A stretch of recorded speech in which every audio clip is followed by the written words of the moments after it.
ವೈಫ್ಗೆ ಸ್ವಲ್ಪ ಕೂದಲು ಉದುರಿದೆ, election effect. ಆದರೆ ಶಿವಣ್ಣ ಅವ್ರು ಮಾತ್ರ ಹಂಗೆ ಇದ್ದಾರೆ. ಖುಷಿ ಆಗ್ತದೆ, ಯಾಕೆಂದ್ರೆ ಅವ್ರು ಹುಟ್ಟಿರೋದು ದೇವರು ಹುಟ್ಟಾಗಿ. ಯಾಕೆಂದ್ರೆ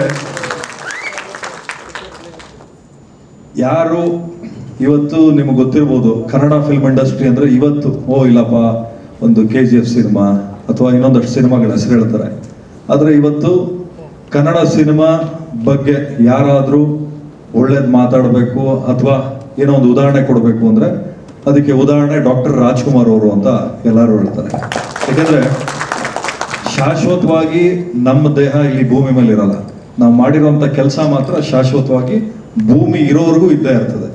ಅಂತ ಕೆಲಸ ನಮ್ಮ ಡಾಕ್ಟರ್ ರಾಜ್ಕುಮಾರ್ ಅವರು ಮಾಡಿರುವಂಥದ್ದು. ಅವರು ಮಗನಾದಂಥ ನಮ್ಮ ಶಿವಣ್ಣ ಅವರು. ನನಗೆ ಶಿವಣ್ಣ ಅವ್ರ ಬಗ್ಗೆ ಹೇಳಬೇಕು ಅಂದರೆ, ಅಪ್ಪು ಸರ್ ನಾನು ಮೋಸ್ಟ್ಲಿ ರಾಬರ್ಟ್ ರಿಲೀಸ್ ಆದ್ಮೇಲೆ ಅನ್ಕೋತೀನಿ ಕುತ್ಕೊಂಡು ಮಾತಾಡ್ತಾ ಇದ್ವಿ ಯಾವುದೋ ಒಂದು ವಿಚಾರಕ್ಕೆ.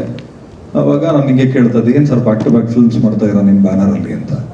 ಇಲ್ಲ, ಶಿವಣ್ಣ ಅವ್ರು ಫೋನ್ ಮಾಡ್ಬಿಟ್ಟು ಕೇಳಿದ್ರು, ಏನಪ್ಪು ಯಾಕೆ ಸುಮ್ಮನೆ ಆಗ್ಬಿಟ್ಟೆ, ಫಿಲ್ಮ್ಸ್ ಯಾಕೆ ತುಂಬ ಲೇಟ್ ಆಗ್ತಾ ಇದೆ, ಒಂದು ಅರ್ಥ ಮಾಡ್ಕೋ, ಥಿಯೇಟರ್ಸ್ ಎಲ್ಲ ಏನಾಗಬೇಕು, ಥಿಯೇಟರ್ಸ್ ಎಲ್ಲ ಮುಚ್ಚೋದ್ರೆ ಅವತ್ತು ನಮ್ಮ ಸಿನಿಮಾ ಎಲ್ಲಿ ಪ್ಲೇ ಮಾಡ್ತಾರೆ, ಆದಷ್ಟು ನಿನ್ನ ಬ್ಯಾನರಲ್ಲಿ ಸಿನಿಮಾಗಳು ಜಾಸ್ತಿ ಬರಲಿ, ಮತ್ತೆ ನೀನು ವರ್ಷಕ್ಕೆ 2 ಸಿನಿಮಾ ಮಾಡ್ತಾ ಇರೋ ಅಂತ ಹೇಳಿದ್ದು. ಯಾಕೆ ಈ ಮಾತು ಹೇಳ್ತೀನಿ ಅಂದರೆ, ಒಂದು ಸಿನಿಮಾ ತಯಾರಾಗಬೇಕಾದ್ರೆ ಅದ್ರ ಹಿಂದ್ಗಡೆ ಸಾಕಷ್ಟು ಶ್ರಮ ಇರ್ತದೆ. ಆ ಶ್ರಮನ ಅರ್ಥ ಮಾಡ್ಕೊಂಡಿರೋವಂಥ ಏಕೈಕ ಕುಟುಂಬ ಅಂದರೆ ನಿಮಗೆ ಗೊತ್ತಿರಬೇಕು, ದೊಡ್ಡ ಮನೆ ಅಂತ ಕರೀತೀವಿ. ಸುಮ್ಮನೆ ದೊಡ್ಡ ಮನೆ ಅಂತ ಕರೆಯಲ್ಲ, ಯಾರೇನೇ ಅನ್ಕೋಬೋದು. ಯಾಕಂದ್ರೆ ಸತ್ಯನೇ. ನಾನು ಅವತ್ತು ಹೋದಾಗ್ಲೂ ನಮ್ಮನ್ನು ಅಷ್ಟೇ ಪ್ರೀತಿ ವಿಶ್ವಾಸದಿಂದ ಮಾತಾಡಿಸಿದ್ರು, ಇವತ್ತು ಬಂದಾಗ್ಲೂ ನಮ್ಮನ್ನು ಅಷ್ಟೇ ಪ್ರೀತಿ ವಿಶ್ವಾಸದಿಂದ. ಇವತ್ತು ನಿಮಗೆ ಗೊತ್ತಿದೆ, ಫಸ್ಟ್ ಕೇಳ್ತಾರೆ ಯಾರಾದರೂ ಚೀಫ್ ಗೆಸ್ಟ್ ಬರೋರು ಎಲ್ಲರೂ ಬಂದಿದ್ದಾರಾ ಅಂತ. ಬಂದಿದ್ದಾರೆ ಸರ್, ಪ್ರೋಗ್ರಾಮ್ ಸ್ಟಾರ್ಟ್ ಆಗಿದೆ ಅಂದರೆ ನೀವು ಮಾಡಿ, ಆಮೇಲೆ ನಾನು ಬರ್ತೀನಿ ಅಂತ. ಆದರೆ ಶಿವಣ್ಣ ಅವರು ಪ್ರೋಗ್ರಾಮ್ ಶುರು ಆಗಕ್ಕೂ ಮುಂಚೆ ಆನ್ ಟೈಮ್ ಬಂದು ಕೂತಿದ್ದು, ಚಿಕ್ಕಣ್ಣ ನಿನ್ನ ಮುಂದೆ ಹೋಗು, ನಿನ್ನಿಂದ ನಾನು ಬರ್ತೀನಿ ಅಂತ ಹೇಳಿರುವಂಥ ದೊಡ್ಡ ಗುಣ ಇರುವಂಥ ಒಬ್ಬ ವ್ಯಕ್ತಿ.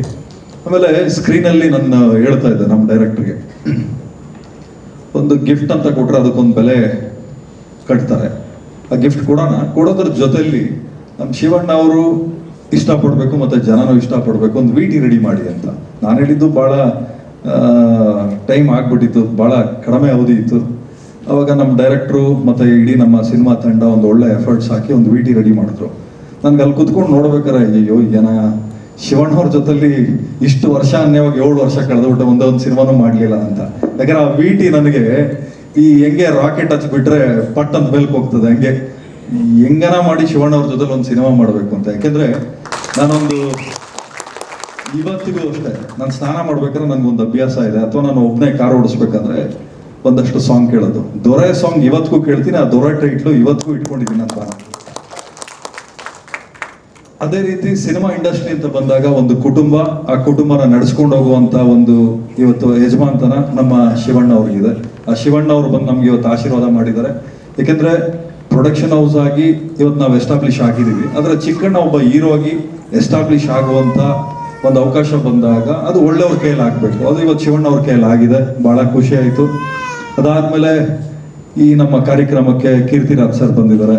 ಸರ್ ನಿಜವಾಗ್ಲೂ ಬಹಳ ಖುಷಿ ಆಯಿತು. ಅದಾದ್ಮೇಲೆ ರವಿಶಂಕರ್ ಸರು ಸುಮಾರು ನಮಗೆ ಹೆಬ್ಬುಲಿಯಲ್ಲಿದ್ರು, ರಾಬರ್ಟ್ ಅಲ್ಲಿದ್ರು, ಮತ್ತೆ ಇವಾಗ ಉಪಾಧ್ಯಕ್ಷ ಆಗಿದ್ದಾರೆ. ನಮ್ಮ ಬ್ಯಾನರಲ್ಲಿ 3 ಸಿನಿಮಾ ಮಾಡಿದ್ವಿ. ನಮ್ಮ ವೈಫ್ ಬ್ಯಾನರ್, ನಮ್ಮ ಅರ್ಧಾಂಗಿ DN ಸಿನಿಮಾಸ್ ಅಂತೇಳಿ, ಆ ಬ್ಯಾನರಲ್ಲಿ ಫಸ್ಟ್ ಫಿಲ್ಮ್ ಒಂದಲ್ಲ ಎರಡಲ್ಲ ಅಂತ ಮಾಡಿದ್ವಿ. ಅದಕ್ಕೆ ಸ್ಟೇಟ್ ಅವಾರ್ಡು, ನ್ಯಾಷನಲ್ ಅವಾರ್ಡ್ ಎಲ್ಲ ಬಂತು. ಅದಾದ್ಮೇಲೆ ಇವಾಗ ಉಪಾಧ್ಯಕ್ಷ ಅಂತ ಮಾಡಿದ್ದೀವಿ. ಒಂದು ಒಳ್ಳೆ ಹೋಪ್ಸ್ ಜನಗಳ ಮನಸ್ಸಲ್ಲಿದೆ ಅಂತ ನಾನು ಭಾವಿಸ್ತೀನಿ. ಆ ಹೋಪ್ಸ್ ಬರಬೇಕಾದ್ರೆ ನಮ್ಮ ಚಿಕ್ಕಣ್ಣ ಅವ್ರ ಎಫರ್ಟ್ ಮತ್ತು ನಮ್ಮ ಡೈರೆಕ್ಟರ್ ಅನಿಲ್ ಅವರ ಎಫರ್ಟು. ಈ ಸಿನಿಮಾಕ್ಕೆ ಕತೆ ಕೊಟ್ಟಿರುವಂಥ ನಮ್ಮ ಚಂದ್ರಮೋಹನ್ ಅವರು ಇರ್ಬೋದು, ಮತ್ತು ಎಡಿಟರ್ ಇರ್ಬೋದು, ಮ್ಯೂಸಿಕ್ ಡೈರೆಕ್ಟರ್ ರಾಜಶೇಖರ್ ಅವರು, ಇನ್ನೂ ಅನೇಕ ಜನ ಈ ಸಿನಿಮಾ ಇಷ್ಟು ಚೆನ್ನಾಗಿ ಬರೋಕ್ಕೆ ಕಾರಣಕರ್ತರಾಗಿದ್ದಾರೆ. ಮತ್ತು ನಮ್ಮ ಮಹೇಶ್ ಅವರು ನನಗೆ ಡೈರೆಕ್ಟ್ರಿಂದ ಹೆಚ್ಚಾಗಿ ನನಗೊಬ್ಬ ಸಹೋದರ ಅಂತ ಹೇಳ್ಕೊಳಕ್ಕೆ ಇಷ್ಟಪಡ್ತೀನಿ. ಚಿಕ್ಕಣ್ಣ ಅವ್ರಿಗೆ ನಾನು ಡೇ 1 ಇಂದನೂ ಹೇಳ್ತಾ ಇದ್ದೆ, ಅಪ್ಪಾಜಿ ಸಿನಿಮಾ ಮಾಡೋದು ದೊಡ್ಡದಲ್ಲ, ಮಾಡಿದ್ಮೇಲೆ ನಾವು ನಿಲ್ಲಿಸ್ಕೊಡೋದು ಕಲಿಬೇಕು ಅಂತೇಳಿ. ಅದನ್ನು ಭಾಳ ಸೀರಿಯಸ್ ಆಗಿ ತೊಗೊಂಡು ಸಿನಿಮಾ ಮುಗಿಯೋವರೆಗೂ ಅಷ್ಟೇ ಬೇರೆ ಸಿನಿಮಾ ಒಪ್ಕೊಳ್ಳದೆ ಯಾವಾಗ ಹೇಳ್ತಾ ಇರ್ತಾರೆ, ಅಪ್ಪಾಜಿ ಯಾವ ಸಿನಿಮಾನು ಮಾಡಿಲ್ಲ ಅಪ್ಪಾಜಿ, ಕಾಸಿಲ್ಲ ಅಂತ. ಆದರೆ ಅವಾಗಲೇ ನೀವು ನೋಡೋರಲ್ಲ ಕಾರ್ಡ್ ಹೆಂಗೆ ಓಡೋದ್ರು ಅಂತ. ಚಿಕ್ಕಣ್ಣನ ಕೈಯಲ್ಲಿ ಕಾರ್ಡ್ ಕೊಡಿ, ಎಷ್ಟು ದುಡ್ಡು ಬೇಕು ತರ್ತಾರೆ. ಆ ಟ್ಯಾಲೆಂಟು ನಮ್ಮ ಚಿಕ್ಕಣ್ಣ ಲಕ್ಷ್ಮೀ ಪುತ್ರರು ನಮ್ಮ ಚಿಕ್ಕಣ್ಣವರು. ಅದೇ ರೀತಿ ಮಲೈಕಾ ಅವರು, ಭಾಳ ಚೆನ್ನಾಗಿ ಇದನ್ನೇ ಅಲ್ವಪ್ಪ, ಎಲ್ಲಾರ ಹೆಸರು ಹೇಳಿದ್ವಿ ಕೂಗ್ಲಿಲ್ಲ, ಹೀರೋಯಿನ್ ಹೆಸರು ಹೇಳಿದ್ರೆ ಕೂಗ್ತಾ ಇದ್ದೀವಿ. ಯಾರ ಕ್ರಶ್ ಇದೆಯೋ ಯಾರಕ್ಕೆ ಲವ್ ಇದೆಯೋ ಗೊತ್ತಿಲ್ಲ, ಕ್ರಶ್ ಇರೋರು ಲವ್ ಇರೋರು ಕೂಗಿದ್ದೀರ, ಇರ್ಲಿ ತೊಂದರೆ ಇಲ್ಲ. ಅದೇ ರೀತಿ ನಮ್ಮ ಚಿಕ್ಕಣ್ಣವ್ರ ಮೇಲೂ ಇರ್ಲಿ.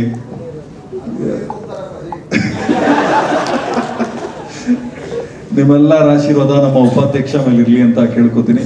ಅದೇ ರೀತಿ ಕನ್ನಡ ಸಿನಿಮಾ ಆದಷ್ಟು ಥಿಯೇಟರ್ಗಳಲ್ಲಿ ಬರ್ತಾ ಇರ್ತದೆ, ಆದಷ್ಟು ನೋಡಿ. ಯಾಕಂದ್ರೆ ನೆನ್ನೆ ಒಂದು OTT ಅಮೆಝಾನ್ ಚೀಫ್ ಬಂದಿದ್ರು ಬೆಂಗಳೂರಿಗೆ, ನೆನ್ನೆ ಮೀಟ್ ಆದ್ರು. ಅವರು ಒಂದು ಬೇಸರದ ಸಂಗತಿ ಹೇಳಿದ್ರು. ಏನು ಅಂದ್ರೆ ಕನ್ನಡ ಮತ್ತೆ ಮಲಯಾಳಂ ಇವೆರಡು ಇಂಡಸ್ಟ್ರಿಗೆ ಅಲ್ಲಿನ ಆಡಿಯನ್ಸ್ಗಳು ಸಿನಿಮಾ ನೋಡ್ತಾ ಇಲ್ಲ. ಇವಾಗ ಕರ್ನಾಟಕದಲ್ಲಿ ಬೇರೆ ಲ್ಯಾಂಗ್ವೇಜ್ ಸಿನಿಮಾಗಳು ನೋಡ್ತಾರೆ, ಆದ್ರೆ OTTಯಲ್ಲಿ ಕನ್ನಡದವ್ರು ಕನ್ನಡ ಸಿನಿಮಾ ನೋಡ್ತಾ ಇಲ್ಲ ಅಂತೇಳಿ. ಅದೇ ರೀತಿ ಮಲಯಾಳಮಲ್ಲೂ ಅದೇ ಸಮಸ್ಯೆ ಇದೆ ಅಂತ. ಅದಕ್ಕೆ ತಾವೆಲ್ಲರೂ ಮನ್ಸು ಮಾಡಿದ್ರೆ, ಯಾಕಂದ್ರೆ ಒಂದು ಸಿನಿಮಾ ತಯಾರಾಗಬೇಕಾದ್ರೆ ತುಂಬಾ ಚಿಕ್ಕ ವಿಚಾರ ಅಲ್ಲ, ಬಹಳ ದೊಡ್ಡ ವಿಚಾರ. ಯಾಕಂದ್ರೆ ವರ್ಷಾನ್ಗಟ್ಲೆ ತಪಸ್ಸು ಕೂತ್ಕೊಂಡು, ಯಾಕಂದ್ರೆ ಸಾಕಷ್ಟು ಜನ ಡೈರೆಕ್ಟರ್ಗಳು ಮನೆ ಬಿಟ್ಟು ಬಂದು ಅವ್ರಿಗೆ ತಿನ್ನಕ್ಕೆ ಅನ್ನ ಇದೆಯೋ ಇಲ್ವೋ, ಡೈರೆಕ್ಷನ್ ಡಿಪಾರ್ಟ್ಮೆಂಟ್ ಇರ್ಬೋದು, ಕೂತ್ಕೊಂಡು ಕತೆ ಬರೆದು ಎಲ್ಲ ಸಿನಿಮಾ ಮಾಡ್ತಾರೆ, ಫೋನಲ್ಲಿ ಕೂತ್ಕೊಂಡು ನೋಡ್ತಾ ಇರ್ತಾರೆ. ನನಗೆ ಬೇಜಾರಾಗೋದೇನಂದ್ರೆ ಯಾರ್ದೋ ಒಂದು ಶ್ರಮ, ನೀವು ಯಾವುದೋ ಒಂದು 20-30 ಸಾವಿರ ರೂಪಾಯಿ ಫೋನಲ್ಲಿ ನೋಡಿದಾಗ ಒಬ್ಬರು ಭವಿಷ್ಯ ಬೀದಿಗೆ ಬೀಳ್ತದೆ. ಆದಷ್ಟು ನಾನು ಮನವಿ ಮಾಡ್ಕೊಳ್ಳೋದಿಷ್ಟೇ, ಒಳ್ಳೆ ಸಿನಿಮಾ ಮಾಡಿದ್ರು ನಿಮಗೆ ಹೊಗಳಕ್ಕೂ ಅಧಿಕಾರ ಇದೆ, ಕೆಟ್ಟ ಸಿನಿಮಾ ಮಾಡಿದಾಗ ನಿಮಗೆ ಬೈದು ಬುದ್ಧಿ ಹೇಳುವಂಥ ಅಧಿಕಾರನೂ ನಿಮಗಿದೆ. ನೀವು ಹಾಕೋ ಅನ್ನದಿಂದ ನಮ್ಮ ಜೀವನ ನಡೀತಾ ಇರ್ತದೆ. ಹಾಗೆ ನಮ್ಮ ಸಿನಿಮಾ ಇಂಡಸ್ಟ್ರಿ ನಿಲ್ಲಬೇಕಾದ್ರೆ ನಿಮ್ಮೆಲ್ಲರ ಒಂದು ಸಹಕಾರ ಆಶೀರ್ವಾದ ಬೇಕಾಗ್ತದೆ. ಒಳ್ಳೆ ಸಿನಿಮಾ ಮಾಡಿದಾಗ ನೀವು ನಮಗೆ ಬೆನ್ ತಟ್ಟಿ ಮುಂದಕ್ಕೆ ತಳ್ಳಿ, ಕೆಟ್ಟ ಸಿನಿಮಾ ಮಾಡಿದಾಗ ಕೆಟ್ಟ ಸಿನಿಮಾ ಮಾಡಿದ್ಯಾ ಅಂತ ಕಿವಿ ಹಿಂಡಿ ಬುದ್ಧಿ ಹೇಳಿ ಎರಡನ್ನೂ ನಾವು ಸ್ವೀಕರಿಸ್ತೀವಿ. ಅದೇ ರೀತಿ ನಮ್ಮ ಉಪಾಧ್ಯಕ್ಷ ಸಿನಿಮಾ ಜನವರಿ 26ನೇ ತಾರೀಕು ರಿಲೀಸ್ ಆಗ್ತಾ ಇದೆ, ರಿಪಬ್ಲಿಕ್ ಡೇ ದಿನ. ದಯವಿಟ್ಟು ಎಲ್ಲರೂ ಥಿಯೇಟರ್ಗೆ ಬಂದು ಸಿನಿಮಾ ನೋಡಿ ನಮ್ಗೆ ಆಶೀರ್ವಾದ ಮಾಡಿ ಅಂತ ಕೇಳ್ಕೊತೀನಿ. ಹೆಚ್ಚಿನ ವಿಡಿಯೋಗಳಿಗೆ ಪ್ರತಿಧ್ವನಿ ಯೂಟ್ಯೂಬ್ ಚಾನೆಲ್ ಸಬ್ಸ್ಕ್ರೈಬ್ ಮಾಡಿ, ಬೆಲ್ ಐಕಾನ್ ಕ್ಲಿಕ್ ಮಾಡಿ.